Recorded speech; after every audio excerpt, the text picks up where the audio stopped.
This news is funded by viewers like you. Please support our work at democracynow.org/give. This is Democracy Now!, democracynow.org, The War and Peace Report. I'm Amy Goodman. For more on the Israeli attack on the Nuseirat refugee camp that freed 4 Israeli hostages and killed at least 274 Palestinians, wounding over about 700 people, we're joined by Omar Baddar, a Palestinian American political analyst, member of the National Policy Council of the Arab American Institute. He's joining us from Washington, D.C. If you can overall respond to what took place, and then, because you're in D.C., Omar, talk about the Biden administration response. Sure. Amy, there's no question that what unfolded in that operation is a massacre. I mean, we've seen just the bodies of hundreds of people littered everywhere, including the bodies of children. We've seen absolutely horrific scenes at the hospitals of weeping parents and bloody children. I mean, to look at a death toll of this scale and then to celebrate this kind of operation as some sort of success, you would basically have to openly say that the lives of Israelis are more valuable than the lives of Palestinians. That is the message that is sent by celebrating this operation. Now, there is no surprise at the fact that an apartheid government like Israel's would see it that way.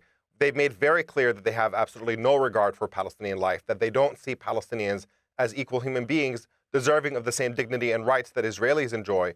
But what's really disappointing is looking at the way that the Biden administration has reacted to all this, where the massacre is reduced to a footnote, while the focus is primarily on the lives of the hostages who had been rescued. That kind of contrast, this declaration from the Biden administration that the lives of Palestinians matter less than the lives of Israelis, is just absolutely outrageous and completely indefensible. It speaks to a fundamentally broken dynamic with American foreign policy towards the region for a very, very long time, in which Israel is treated like a country that is above the law and above any rules, and their lives simply matter more, and they can do whatever they want so long as it favors Israel at the expense of the people around them. And that kind of approach has actually guaranteed that we're going to be living in a situation of perpetual conflict, because anytime you treat Palestinians the way Israel treats them, put them under indefinite military occupation, rob them of their rights, of their land, treat them the way Palestinians are treated day in and day out under this brutal occupation, you are creating fertile ground for conflict, and that's why we're in the situation that we're in the first place.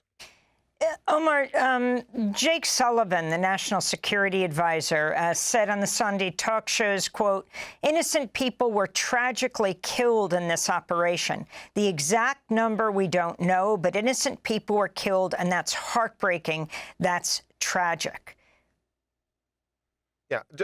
Amy, just imagine if it was the other way around, right? Imagine right now, as you and I are speaking, there are thousands of Palestinians who have been kidnapped out of Gaza. They're placed in Israeli detention centers across the border.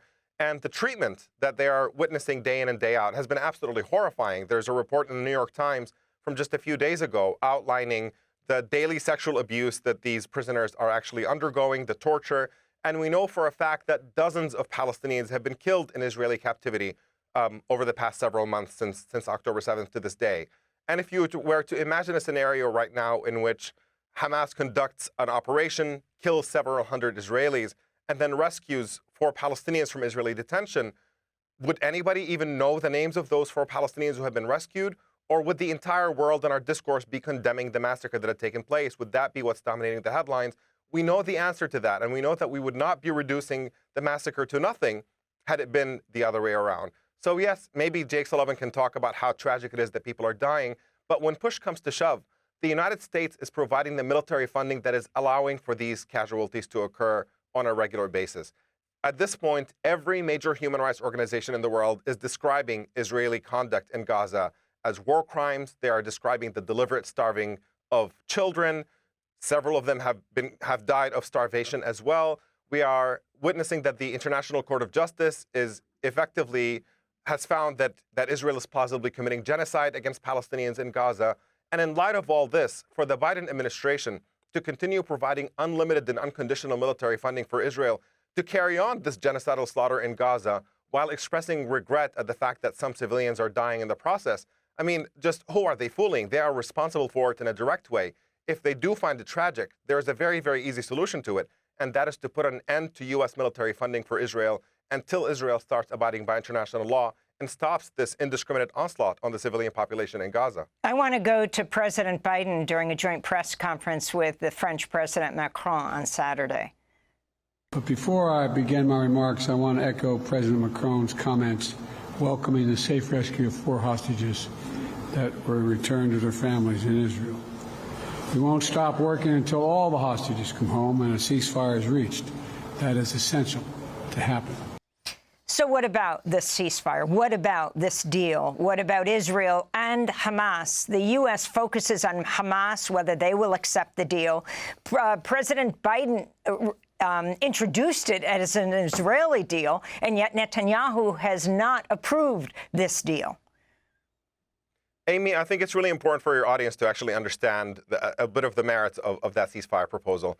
There has long been tension between the Israeli position, which is effectively a temporary ceasefire, a return of all the hostages to Israel, and then a continuation of the war, of this onslaught on Gaza that has so far killed nearly 40,000 people and just destroyed the overwhelming majority of the Gaza Strip. And the Hamas position, on the other hand, they're saying they're willing to give up the hostages, but they need an end to this onslaught. They want a permanent ceasefire. And the proposal that Biden put forward effectively presents 2 phases. Phase 1 is a temporary ceasefire, and phase 2 is the permanent one.